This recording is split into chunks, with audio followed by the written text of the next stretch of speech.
Well, good morning, everyone. It's day 4.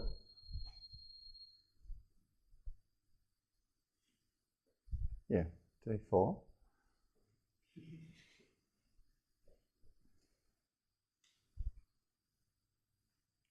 The monastery looks wonderful. Thank you very much for your efforts, doing your chores, sweeping and cleaning. Really nice to be able to live in this environment.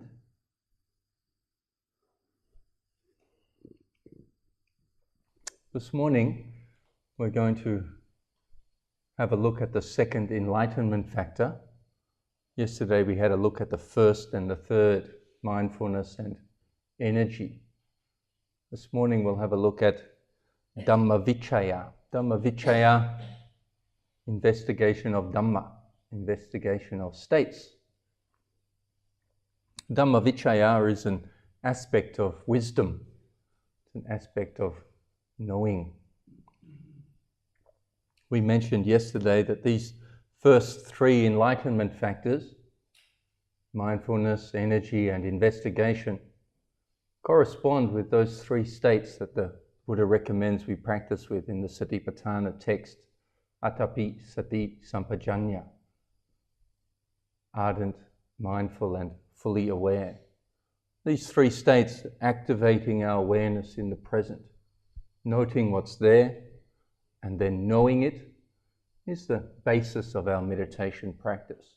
Doing this continuously and consistently builds up a stability, a mode of observation which is able to release itself from subjectivity, able to free the mind from the sense of self, from subjectivity.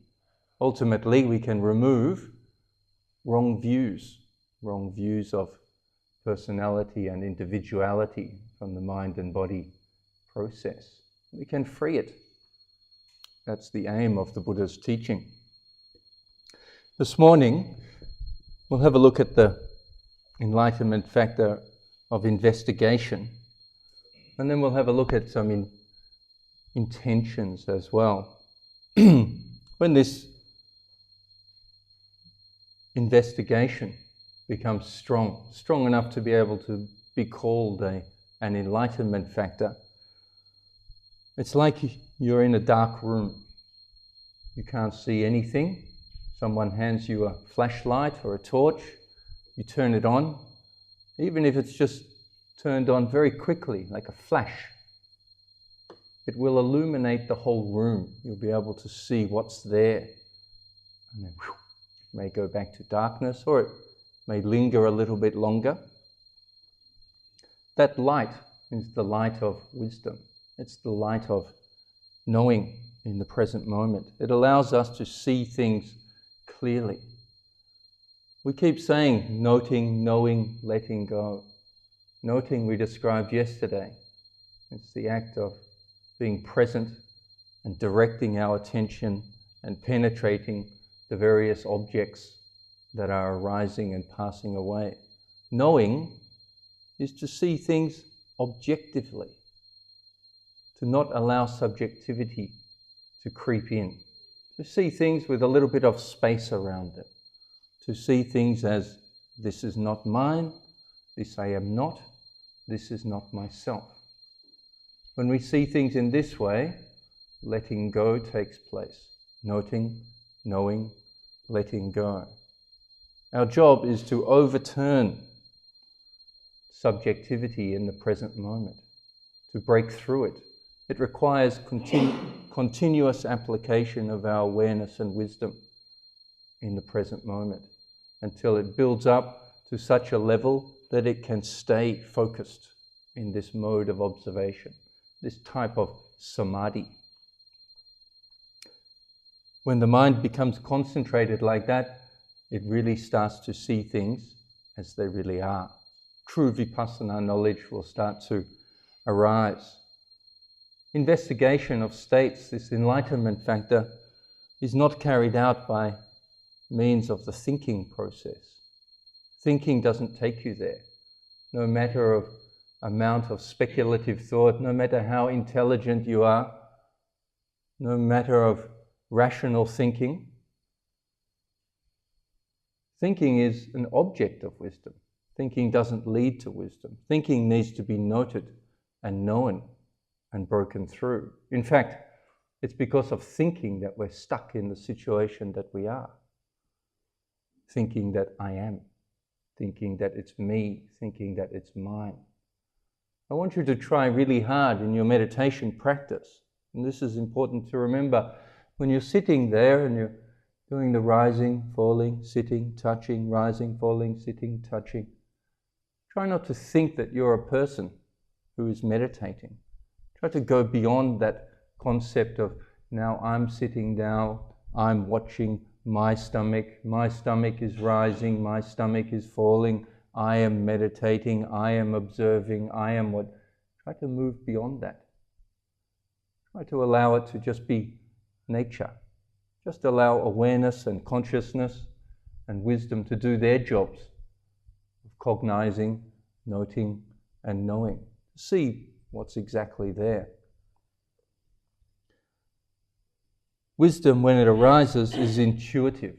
It's a sort of discerning insight which is able to distinguish intrinsic characteristics of the phenomena. It's able to see things so clearly that craving cannot penetrate the moment. Craving cannot appropriate or take hold of that object as being mine. When it can't do that, it doesn't take it as being me. When it is blocked from doing this successively, the sense of I doesn't have a chance to arise. Or when it does arise, it's a bit shaky, and then it passes away again. So our job is to get our noting and knowing up to the certain level, the repetition, a revolution, if you like, till it's running fast enough, like a car engine needs to be running at about 1500 revs a minute, I think, to make it just sit there with the engine running, to make it idle. Less than that, the thing will conk out. So you need to be quite rapid in your application of noting, knowing, and letting go. Yesterday we introduced a fourth object into the sitting practice. Rising, falling, sitting, touching. Feel the hardness. What is the sensation? Maybe it's not hard for you. Maybe you're sitting on a cushion, so there's some softness. Maybe it's heat. Whatever it is, what is the sensation that alerts you to the fact that this thing is sitting on the floor, or touching the floor, I should say. Sitting and touching are different objects. Sitting is the whole body, awareness of the entire sensation. Touching is just the small point, which is touching the mat somewhere. Rising, falling, sitting, touching, rising, falling, sitting, touching, over and over, again and again. Now, the characteristic of investigation of states is the ability to know through discernment, through non-intellectual investigation, but through intuitive noting and knowing the true nature of Dhamma. And when we say Dhamma, what is it that we're actually investigating? We're investigating nama and rupa, mental and physical phenomena. We're investigating the intrinsic characteristics of each of these mental and physical phenomena, and we're investigating the causal processes which link these phenomena together, the conditioning process, if you like. And we're also examining the general characteristics inherent in all phenomena. All phenomena are impermanent, unsatisfactory, and non-self. They're all arising and passing away. They're dependently arisen. They're out of control. They're not yours. They don't belong to you. We need to be able to see things in this way, not in an intellectual way, but through our own practice. We need to realize it for ourselves. The function of this investigation, the function of wisdom, is to dispel darkness, to dispel confusion. when investigation of states, enlightenment factor arises, it will illuminate the field of observation. You'll start to see things quite clearly. You'll start to see things arising and passing away very rapidly. When the space is opened up, when you're not attaching to any of it, it's just a field of phenomena arising and passing away. The manifestation of this investigation is the dissipation of confusion. You'll no longer be confused about what this thing is. You won't be confused about who you are. You won't be confused about what needs to be done. We all have work to be done. There's no going back once you see the story, even if it's just a flash. Just a slight flash, an intuitive flash, understanding that, oh, I'm not this meat puppet that's walking around. I'm not these feelings. I'm not these perceptions. These thoughts are not mine. Although I've been taking them as being me for a long time, we actually break through that delusion. We come to understand that we are trapped in a matrix that the Buddha called dukkha. There is dukkha. That's his entire teaching. There is dukkha. The cause of it, there's a way getting out of it, and there is an experience outside of dukkha. He used a special word to describe that experience outside of dukkha. Nibbana, or nirvana, if you like. So seeing clearly the nature of mental and physical phenomena, you no longer have to worry about it. Life becomes a little bit more spacious, a little bit more free. You don't need to take it so seriously. You don't take yourself so seriously. You can begin to let go of things. All your plans and ambitions to dominate the world in some way seem kind of silly. What is this? What is this thing that we have to live with? You come to understand the predicament that you are in, that we're all in. Physical phenomena composed of the four elements, mental phenomena made up of feelings, perceptions and thoughts, consciousness, which is knowing. They all have their own specific characteristics, and investigation uncovers these. Intuitively, we see and understand. Please bring your attention to the rise and the fall of the abdomen. Pay attention to that. Don't conceptualize it. Don't personalize it. It's not you who's meditating. Sometimes people are confused. They think they're a meditator. That's just another concept. It's just another object or idea that the self has grasped hold of. There's nobody here that's meditating. That may seem strange to you. There's nobody home here. There's mental and physical phenomena arising and passing away, laboring under a delusion that it is somebody. Strongly believes it is somebody. If it's told it's nobody, it gets quite upset. I am someone. I'm important. It will fight against it. Craving has been winning for many, many years, for a very long time, longer than you can possibly imagine. This craving has been arising and subjectifying mental and physical phenomena, turning them into a being. And there are many types of manifestations of being. Here, in this hall, we're quite lucky. We've ended up with this thing in the human realm, with our sense faculties intact, with enough intelligence to be able to recognize what needs to be done. We are indeed very fortunate. We have some work to do.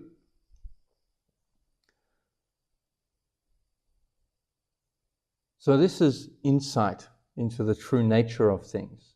When we see things clearly, when we understand things properly, the mind naturally starts to become disenchanted. Don't worry if this starts to happen. You'll still have a life after the meditation retreat.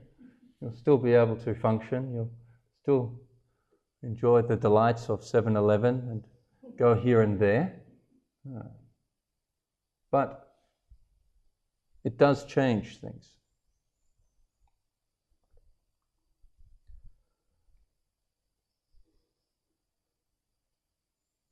As our meditation develops, the disenchantment leads to dispassion. We become dispassionate towards this mental and physical phenomena. When we're not taking it as me and mine, then it feels like a bit of a burden to carry it around with you. You have to clean it all the time. At least wash it once a day. You have to feed it. You have to put it to bed. Make sure it's got a nice blanket and a pillow. Tuck it in. If it doesn't get enough sleep, it gets a little bit cranky. You have to nurture it. You're constantly taking care of it like a little pet. Like as if you've got a baby already. Taking care of it all the time. Attending to its little wishes and wants. Oh, now it wants this, now it wants that. Yes, Master, I will get it for you. Yeah. I will make sure that you have just the right pillow so that your sleep is not disturbed. It always wants stuff, always desiring this and that. Very rarely is it satisfied. It knows the word content, but it never is. Be content, yeah, but I want that. Yeah. Contentment. Learn to be content with whatever is in the present moment. This is the basis of all happiness. If you're discontent, if you're unhappy, then you're experiencing a lot of suffering. Eventually, these thoughts of disenchantment or dispassion towards the mind and body process lead to relinquishment. As your meditation develops, you really start to let it go. I don't mean in the way that you stop washing yourself and you stop feeding yourself. You don't some people let themselves go in that way. But I mean subjectively. You don't take it so seriously anymore. All the studies and all the work, your big plans of a huge career and political domination of the world, you let it go. It's no longer important anymore. You see it as folly. And your mind inclines towards escaping. You see that this is the work that's to be done. You come to understand that actually this is the path to human evolution. This is the next step in evolution. Moving and crawling out of the swamp, if you like, of mind and matter. Releasing. Consciousness always getting stuck at these 6 sense doors, arising and passing away. It's quite a hassle to be stuck in mind and matter. So as we become dispassionate, disenchanted, we start to relinquish and we let go, and cessation occurs. That means mind and matter are no longer taken as me and mine, no longer taken as a sense of self. Spontaneous insight is the cause of investigation. When we're interested in knowing, you can get this factor of investigation to arise. Direct perception is the only cause that will make it arise, actually. You need to be present. You need to be internalized. This practice of rising, falling, sitting, touching, rising, falling, sitting, touching, as you begin to loop around in that sequence, you'll find that things are coming tighter. You'll notice that your awareness is off the cushion. It's inside the skin. It's inside the body. You're able to maintain your awareness much more consistently. It won't be leaking out through one of the physical sense doors or leaking out through the mind door into the past and the future. You'll be able to contain it a little bit more. And as insight begins to unfold, it becomes the cause and condition for further insights. Insight is a conditioned phenomena. When the conditions are in place, it arises. Of course, if the conditions are not in place, it doesn't arise. And once one insight is there, if you continue meditating, it builds and builds until further insights start to reveal themselves. More and more letting go takes place until you're freer and freer. First you free yourself from harsh and aggressive emotional states and destructive thought patterns. And then you start to let go of more subtle things, more subtle subjectifications, more subtle senses of me and mine, until finally you're quite free from all of that and you can live in peace.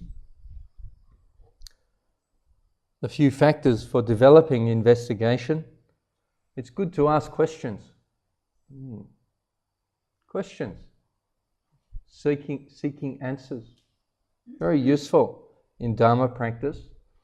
Also balancing the faculties, and we'll talk about that in the coming days. Balancing the faculties that we mentioned on the first night of our meditation retreat. Faculties of faith, energy, mindfulness, concentration and wisdom. These 5 faculties need to be supremely balanced. You should also associate with people who have gained insight. This is very useful. Conversations with them can be helpful. Don't try to think your way to their experience, though, if they've been telling you about their insights. You'll need to experience it for yourself by putting the conditions in place, not by merely thinking or intellectualizing the experience. And also inclining your mind towards objectivity. Try to remove any subjectivity that's arising in the present moment. When you see yourself acting in a selfish way, even if it may not be very selfish, but acting in a way that is all about me and mine, what I want. Try to relinquish and let go of that as much as you can. So that's the second enlightenment factor. It's an important one. Mindfulness and wisdom, being activated by energy, start to spin. These 3 enlightenment factors start to do the work of meditation. They're not you. In fact, they're working very hard to remove the sense of you, remove the sense of me. Another thing I want to talk about this morning is intentions. I want you to start to observe some intentions. This is part of our wise attention practice, yoniso manasikara, investigating causes, investigating reasons on why we do the things that we do. Intention to act implies some kind of forethought. First we think, and then an action occurs. Everything that we do has an intentional structure. Everything. Before you speak, there's an intention to manifest that sound coming out of your throat. You may not intend the consequences of everything that you say, but your words are intentional. Your actions are intentional. They have an intentional structure. Before we turn our head, for example, there's an intention. There may be a sound over there somewhere, and then we're intending to look, and then the head turns.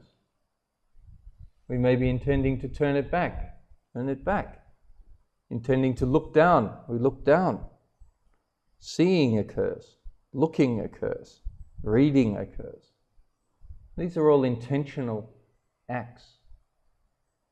I want you to start to pay attention to intention. In fact, this entire body is animated by intentions. If there's no intentions, it just lies on the floor like an old log. Doesn't move, doesn't go anywhere. It needs to be activated by intentions. Every act of stretching one of the limbs or bending one of the limbs, they all have intentions as their base. In order for us to investigate this, we'll start to introduce intentions into our walking meditation practice. We'll talk about that in a moment. In our daily activities, I want you to also start to pay attention to intentions before you do certain activities. Choose a few activities. You may not be able to keep your practice going continuously. So choose a few activities, such as having the meal. When you sit down, as soon as you enter into the dining hall there, I want you to really start to become aware.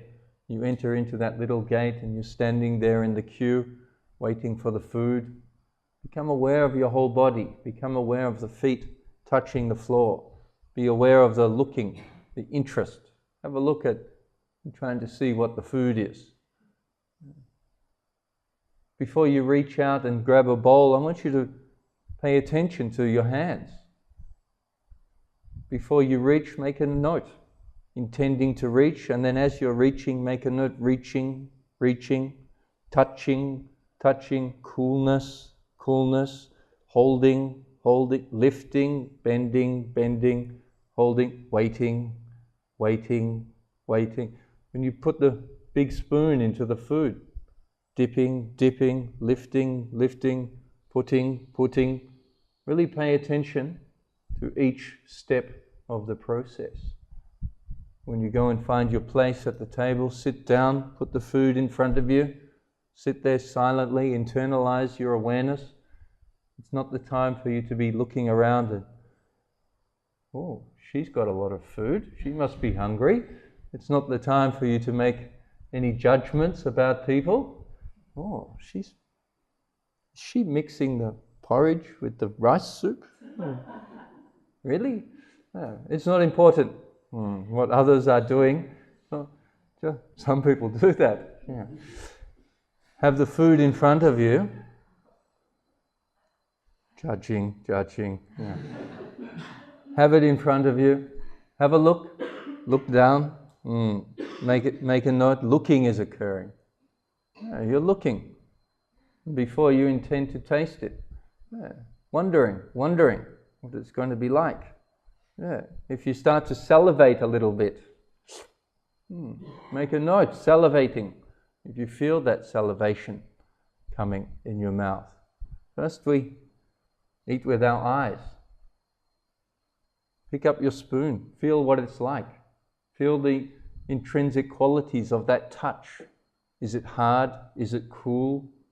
Is it heavy? Is it light? Try to capture all the sensations that you have in that holding the spoon.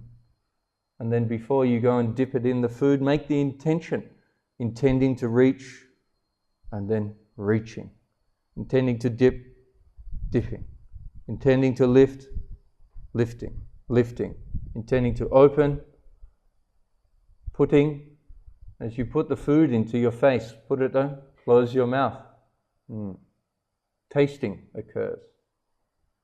Feel what it's like for the jaw to go up and down. The lower jaw is moving. The upper jaw, of course, is your skull. Make a note of that. Try to follow each chew. Try to follow the flavor. Sometimes flavor is not continuous. Sometimes it can be very sharp and astringent, and then others it just feels like warm mush. Make a note, mush. When you're intending to swallow it. See how far you can follow it down. Where does the sensation take you? all the way to the stomach, or do you lose it in your mouth? Make sure you chew and finish your mouthful before you go for another one. Avoid mixing your spoon and playing with your food like this unless you're noting it. Dip it in, lift it up, put it in, make a note, putting food into my face. Okay, a very strange activity. We do it every day, but we're normally distracted by it. We're talking with somebody, it's a social situation, we're looking at our phone while we eat, or driving the car while we eat. Really be with the food, really respect the food, really contemplate, just like we do in our food reflection. Have a look at the process of eating. Now, this is just one example you can do twice a day. Start to do it with other things that you're doing around the monastery as well. Little things, when you're reaching for your drink bottle, pick it up. When you're opening your door in the dorm room, when you need to go to the bathroom and then you're going to the bathroom, pay attention to that. In the morning, when you hear the bell, make a note of the position that your body is in. Bring your awareness right into the whole body as you're still lying there under the mosquito net.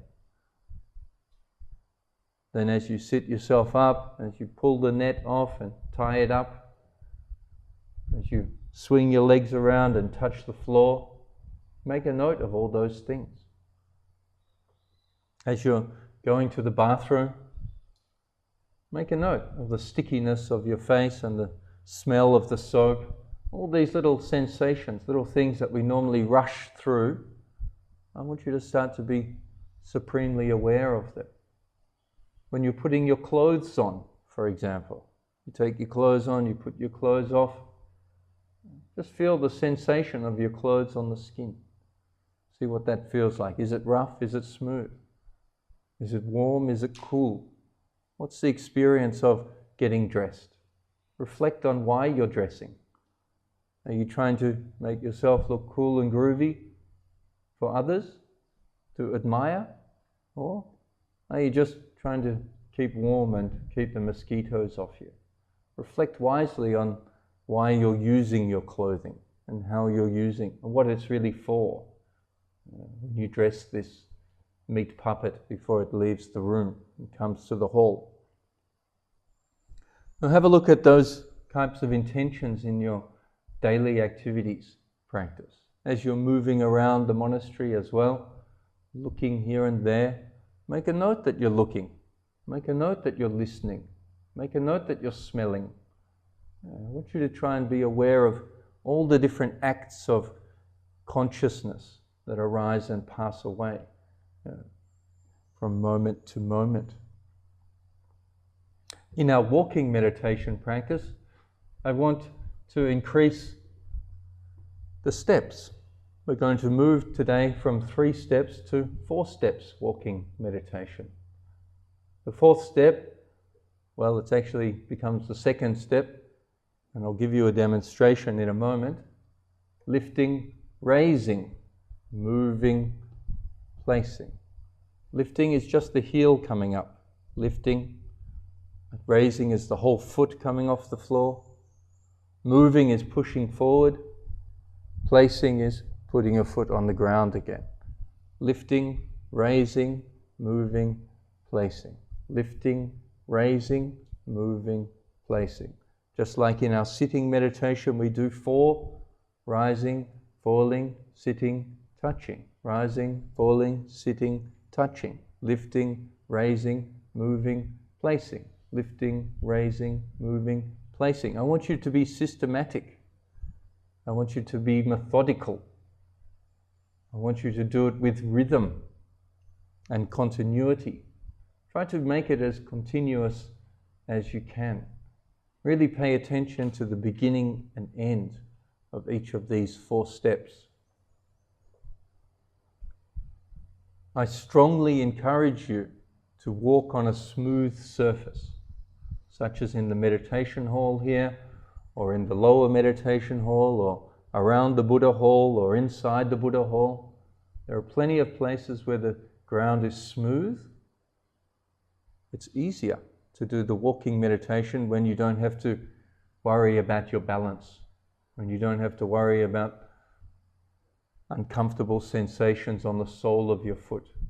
We want to get the internal physical sensations that are occurring whilst we are walking. So I encourage you to walk close to your sitting place if you can, and try to walk on a smooth surface. In our walking meditation, we're also going to introduce the noting of intention.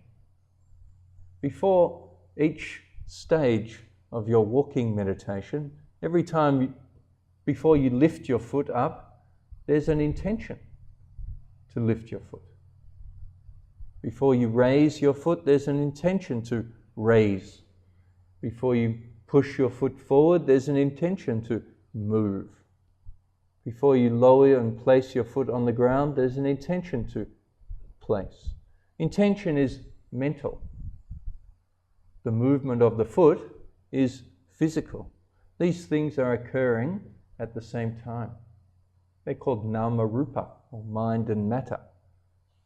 The body is a combination of mind and matter working in sequence, working dependently upon each other.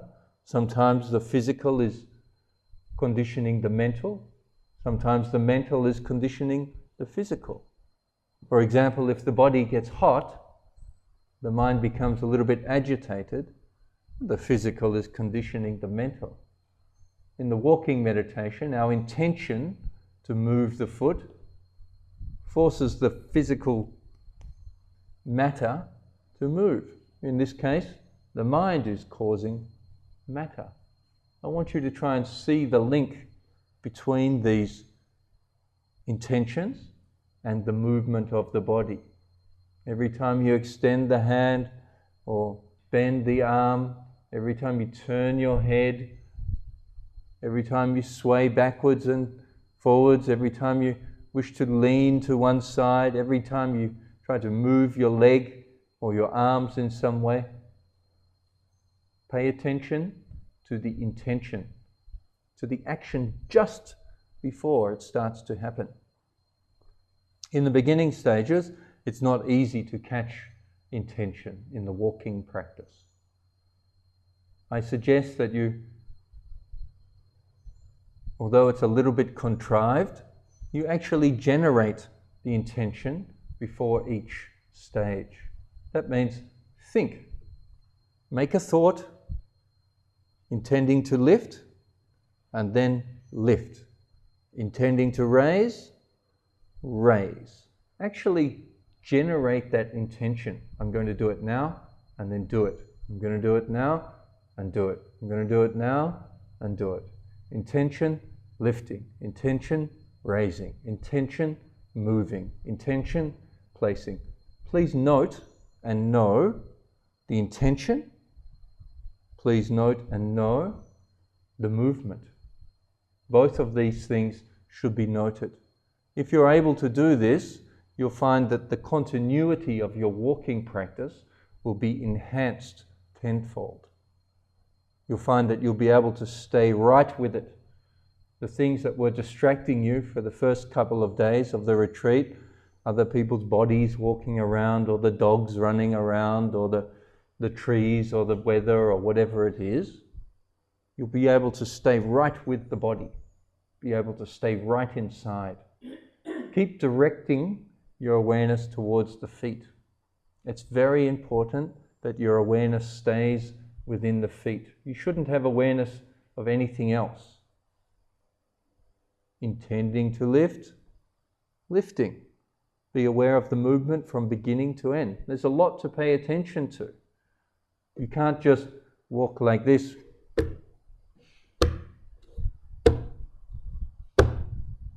That doesn't work. You're missing too much. So you'll need to slow down. Intending to lift, lifting, beginning, end. Intending to raise, raising, beginning, end. Intending to move, beginning, end.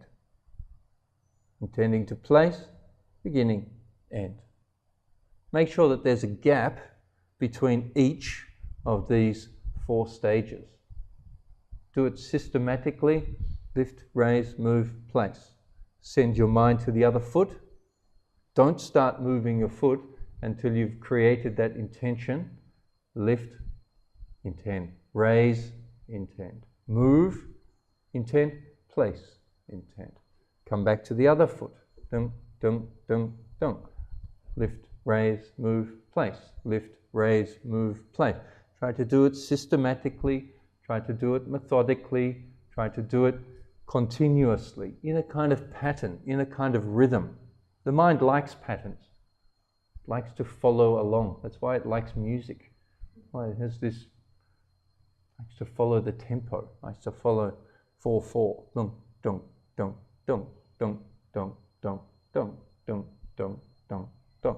Try to do it over and over again. If you can do this for 40 minutes continuously, without having a break, without stopping and looking around, or without going to the bathroom, without going to fill your water bottle, without finding some excuse to leave your meditation path, your mind will become very concentrated in the moment. You may even break through to insight during the walking meditation. For many people, their first experience of insight is during the walking meditation. When you come into the hall, come in slowly. Stand behind your mat. Make an intention of the standing posture. Lower yourself down. Try not to allow for there to be any gap between the end of your walking meditation and the start of your sitting meditation. It should be a continuous flow. Bring the energy and the awareness and the presence of your walking meditation into the sitting. I can't emphasize this enough. This is the most magical experience of your sitting. As soon as you sit down after a good walking meditation, you'll find your meditation just starts right away. When you come into the hall, we sit for 45 minutes. We don't move. Take this principle in your walking meditation as well. When you hit that walking path, that's it. You're there for 45 minutes. Don't get distracted. Don't go following the little chatterings and whispers. Yeah, you should probably go to the bathroom now. No. You can hold on. You're all adults. Yeah. Do the practice. Don't disturb yourself with novelty or little distractions or other little things. Of course, if you need to go to the bathroom, go to the bathroom. It's not torture camp, but try to make your meditation as continuous as possible. Your practice is the most important thing that you're doing here. Everything else is very much secondary. You shouldn't be concerned about anything else apart from your practice. We're trying to create the environment here for you all to experience insight. So as we're doing this, reflections and understandings about the nature of intention, the nature of consciousness, the nature of mind and matter, the nature of the body, start to flow. They start to display themselves. They will be unique. You'll be very surprised. You'll be very excited. When it starts to flow, make sure you note that excitement. Try to stay with the experience. Try to stay right there. Cetana bhikkhave kammang vadami. I declare to you, monks, intention is karma. These intentions are actually the karmic process in action. Wholesome intentions lead to resultants that are experienced as pleasant feeling. Unwholesome intentions lead to resultants that are experienced as painful feeling. This is where pleasantness and painfulness comes from. It comes from your intentions. It's conditioned. It's not you. It doesn't happen by luck. It doesn't happen by chance. There's nothing in this matrix which is unconditioned except nibbana, and that's not in the matrix. Everything else is conditioned phenomena. It's all part of the mix. So, I want you to pay attention in this way. Make sure you're noting persistently and consistently. When we see the power of intention in our walking meditation practice, then you start to see intending to lift, and the foot lifts by intending. You think and the foot moves. You think and it places. You think and it lifts. You'll need to do it consistently, and you'll start to see the power of intention. This may change your attitude a little bit. You may start to pay attention to the way that you think about things. You'll start to realize that, unwholesome thoughts actually leads to painful resultants. Wholesome thoughts leads to pleasant results. In our loving kindness meditation, this is an intentional meditation practice. We're intending other beings to be happy. We're intending for other beings to be free from suffering. We're inclining our mind towards wholesome intentions. That's why loving kindness, when you do it, feels so good. It's based on wholesome intention. It feels good when you're doing it in the present, and the results of it are pleasant as well. Later on, you'll experience that. People are being friendly. People are doing it. Life is working out quite nicely. Yeah, because your intentions are there. You have the right intentions. You're developing loving kindness and compassion. We're developing equanimity, or a balanced mind. So, through the walking meditation and our investigation of this cause and effect mechanism, intention and physical movement, you'll start to see the power of intention. You'll start to understand that we are karmic beings. In our chanting in the evening, the last thing that we chant, Kamasaka, Kamadayada, Kamayonni, Kamabandhu, Kamapatti Sarana. We are beings who are born of our actions or our intentions, born of our karma. We're born of our karma, we're related to each other through our karma, we are the heirs of our karma. That means that we receive what we make. We are karmic beings in the sense sphere realm, manifesting under delusion. It's time to break this cycle. It's time to escape. We're in a very unique and wonderful situation here. Human beings who have come across the Buddha's teaching, were intelligent enough to recognize what needs to be done, and we have enough effort and energy to actually do the practice. There's actually nothing that can stop us from awakening into the present moment and freeing the mind. In the evolutionary structure of things, we're doing quite well. But don't be proud about that. But just do the practice. You should have faith and confidence that you'll be able to achieve this practice within these weeks that you're here. Having said that, please don't practice the walking meditation with expectations. This can be very dangerous. Don't practice with desire. Just put forth effort. Try to understand the difference between putting forth effort and energy to put the conditions in place. That's one thing. Effort to do the practice. Wanting to get some results or desiring for something to happen, that's another thing. It's completely different. This one leads in the right direction, and this one, desire and expectations, blocks you. You're doomed. Finished. You can't meditate with desire. So you'll need to drop any expectations and just do the practice with faith and confidence in your heart and see what happens. You won't get there by thinking and hoping.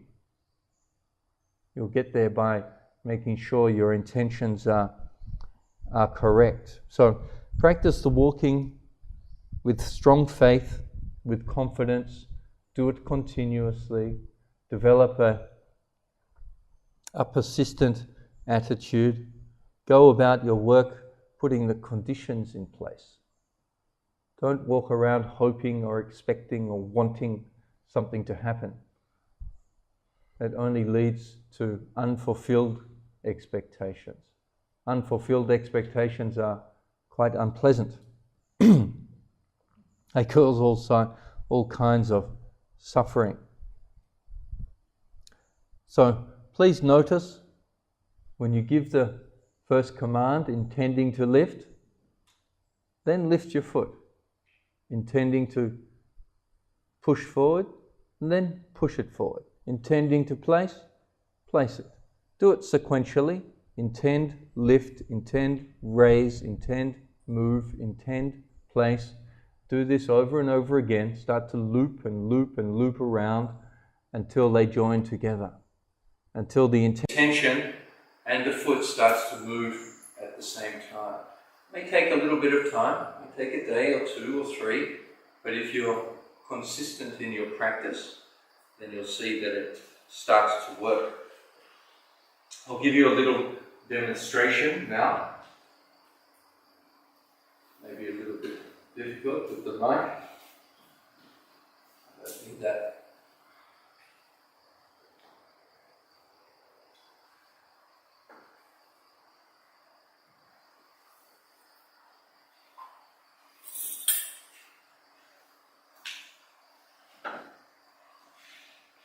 So in your walking practice, come to attention, keep yourself in the present, internalize your awareness, standing. You can move your attention to your feet, one after the other. Feel the touching on the floor, touching. As you move your mind, you'll be able to feel your awareness of the various sensations in the feet occurring. Lower your head, half close your eyes so you're not distracted by anything, and then intending to lift, lifting. Intending to raise, raising.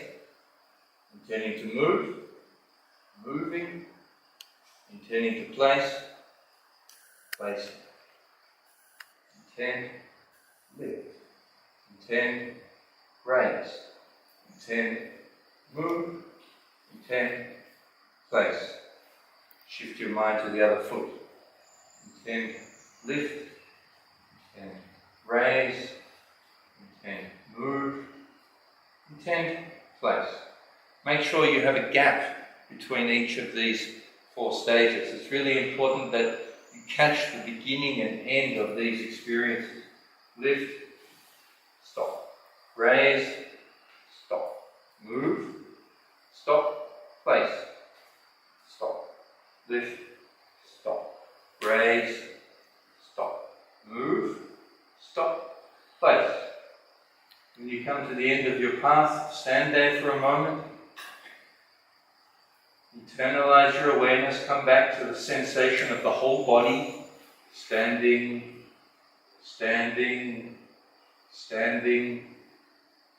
and then perhaps touching your feet on the ground. You can even watch the rise and fall a couple of times if you want to.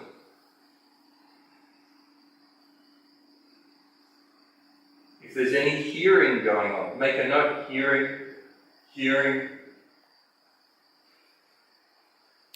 There's nobody there that's listening, but hearing's occurring. You have 2 holes in your head. Hearing takes place. Lower your head, intending to lower, intending to open the eyes, opening. Seeing occurs, seeing, intending to turn, intending to lift, turning, placing. Intending to lift, intending to turn, intending to place, placing. and so forth. Lifting, turning, placing, lifting, turning, placing, standing,